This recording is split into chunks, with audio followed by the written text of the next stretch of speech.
Buenos días, mi nombre es Juan Pablo Rubio y junto con mi compañera Javiera Cortés y mi compañero Diego Estudillo procederemos a realizar el trabajo número 1 correspondiente al ramo de hidrología. Previamente explicaremos los conceptos necesarios para la realización del ejercicio dado, como lo son la temperatura, humedad relativa, saturación, punto de rocío, precipitación, presión de vapor, proceso diabático, gradiente diabático seco y gradiente diabático húmedo. La temperatura es una magnitud que mide la energía molecular presente en un objeto, ambiente o ser vivo.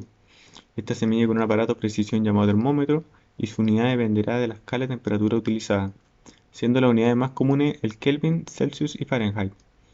Además existirá traspaso de energía desde los cuerpos con mayor grado de temperatura a los cuerpos de menor grado. Aire saturado. Cuando el aire contiene la máxima cantidad de vapor de aire que es capaz de retener a una temperatura y presión establecida, será que éste se encuentre saturado. Y si se tiene que el sistema se encuentra saturado, es porque se presenta una humedad relativa del 100%. La humedad relativa es un tipo de humedad que se basa en el cociente entre la presión de vapor de aire en un momento dado y la saturación de la presión de vapor a la misma temperatura. Es por esto que para una misma cantidad de vapor, esta puede poseer distinta humedad relativa, como se puede ver en la imagen, donde si aumentamos la temperatura y mantenemos la misma cantidad de vapor, la humedad relativa del sistema irá disminuyendo. Presión de vapor. Es la presión de una masa de aire que a una temperatura determinada alcanza un equilibrio dinámico entre sus fases líquida y gaseosa.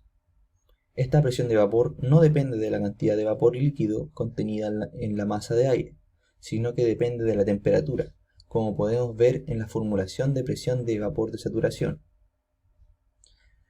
Esta temperatura debe estar en grados centígrados y la unidad de la presión está en pascales, derivada de la fuerza ejercida a través de un área determinada en metros cuadrados.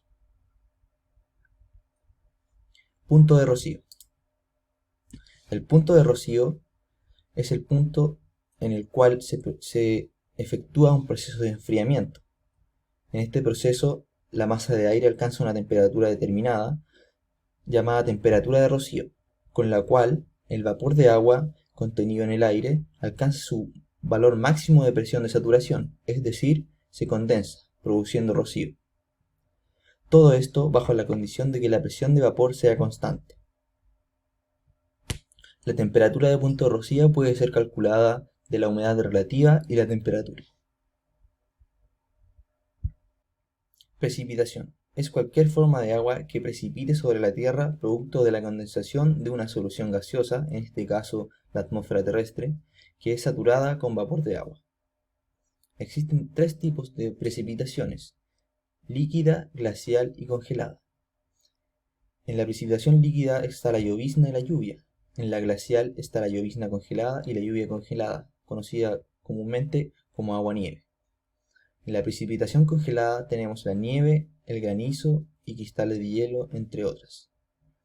Una forma de medir precipitación líquida es el pluviómetro, que sirve para medir la cantidad de lluvia caída en un intervalo de tiempo determinado.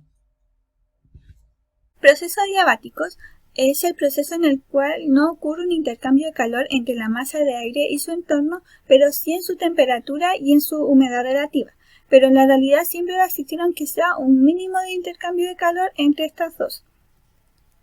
El gradiente diabático corresponde a la variación de temperatura que sufre una masa de aire y que también puede presentar cambios en sus características debido a un movimiento vertical de esta y que se puede describir a través de un gradiente diabático seco y un gradiente diabático húmedo.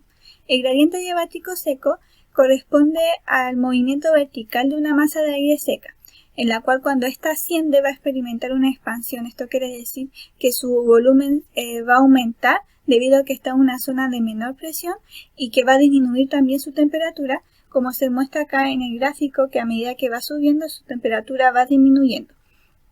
Y en el caso que esta descienda va a suceder lo contrario, su volumen va a disminuir sea, se va a contraer, ya que está en una zona de mayor presión y su temperatura va a aumentar. El valor del gradiente diabático seco es menos 0,97 grados Celsius por 100 metros. Esto se puede explicar como, por ejemplo, si una masa de aire asciende verticalmente, su temperatura se va a reducir 0,97 grados Celsius por 100 metros. O sea, cada 100 metros que sube la masa de aire va a disminuir 0,97 grados Celsius y que también se puede medir como 9,7 grados Celsius por 1 kilómetro. Y el gradiente diabático húmedo corresponde al tramo en el cual la masa de aire comienza el proceso de condensación. Cuando esta masa de aire sube, disminuye su temperatura y se empiezan a formar gotas de agua. Esto quiere decir que el vapor de agua que está dentro de la masa de aire se condensa formando nubes y la precipitación, y como se está en presencia en un proceso de condensación, esto conlleva además la liberación de calor latente que se compensa con la temperatura que pierde la masa de aire por el movimiento vertical, y se ve reflejado de que el valor del gradiente diabático húmedo corresponde a un porcentaje del gradiente diabático seco. En nuestro ejercicio se nos presenta la siguiente situación. Se tiene una masa de aire no saturada en la cota 82, la cual asciende hasta la cota 1973. Durante su ascenso se produce la formación de nubes en la cota 1384 y una vez alcanzada la cota 1963, esta liberará el exceso de vapor de agua mediante precipitación, alcanzando la condición mínima de saturación, donde luego esta bajará alcanzando la cota 60. En nuestro ejercicio se nos pide calcular la temperatura inicial que tenía la masa de aire, teniendo en cuenta que los procesos de ascenso y descenso son adiabáticos. Se nos entrega el punto de rocío final de todo el proceso, que es de 9 grados Celsius, y se nos indica que el gradiente adiabático húmedo es un 69% del gradiente adiabático seco, además de entregarnos la humedad relativa al final del proceso de 64%. Para poder realizar este ejercicio, lo primero que debemos calcular es la presión de vapor de saturación para obtener la temperatura final de la masa de aire a los 60 metros sobre el nivel del mar, y así poder conocer la temperatura inicial de esta masa de aire de todo este proceso. Para esto debemos utilizar la fórmula de humedad relativa, que es presión de vapor, que es la que está acá, dividido en presión de vapor de saturación, que es lo primero que queremos buscar, multiplicado por 100. Al despejar la presión de vapor de saturación vamos a obtener esta expresión, en la cual debemos conocer el valor de presión de vapor y de humedad relativa. Como dato, el ejercicio nos da el valor de humedad relativa, que es 64%, y además nos da el valor de la temperatura del punto de rocío, que son 9 grados Celsius. Para obtener el valor de presión de vapor debemos utilizar la relación de Clausius-Clapeyron, que es 611 por el exponencial de 17,27 por la temperatura, dividido en 237,3 más la temperatura. Acá reemplazamos la temperatura del punto de rocío, que es 9 grados Celsius, y podemos obtener el valor de presión de vapor, que son 1148,43 pascales. Este valor lo reemplazamos en la fórmula que acabamos de despejar, y además también reemplazamos la humedad relativa, y nos da un valor de 1794,42 pascales, el valor de la presión de vapor de saturación.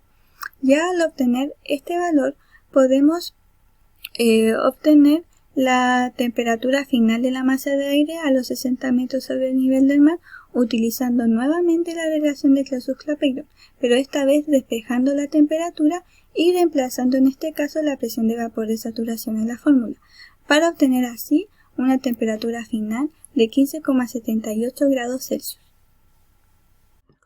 Una vez obtenida la temperatura en la cota número 60 correspondiente a 15,78 grados centígrados, y sabiendo que el gradiente adiabático seco es de menos 0,97 grados centígrados cada 100 metros y el gradiente adiabático húmedo es un 69% del gradiente adiabático seco, procedemos a utilizar estos datos en la formulación de variación de la temperatura en función del cambio de altura de la masa de aire, correspondiente a temperatura final es igual a temperatura inicial menos más el gradiente adiabático utilizado por la variación de altura. en las cotas. Procedemos a desarrollarlo y a incluir los resultados anteriormente obtenidos, obteniendo que la temperatura en la cota 1973 es menos 2,77 grados centígrados. En el tramo 2, correspondiente a estas cotas, procedemos a utilizar la misma ecuación, con la diferencia en que esta vez utilizaremos el gradiente adiabático húmedo, correspondiente al 69% del gradiente adiabático seco, dado que estamos en la zona de condensación. Finalmente obtenemos que la temperatura en la cota 1384 es 1,172 grados Celsius. Finalmente, en el último tramo, podemos obtener la solicitación de nuestro ejercicio, correspondiente a la temperatura en la cota número 82, la cual corresponde a 13,8 grados Celsius. Como respuesta, la temperatura que inicialmente tenía la masa de aire es de 13,8 grados Celsius.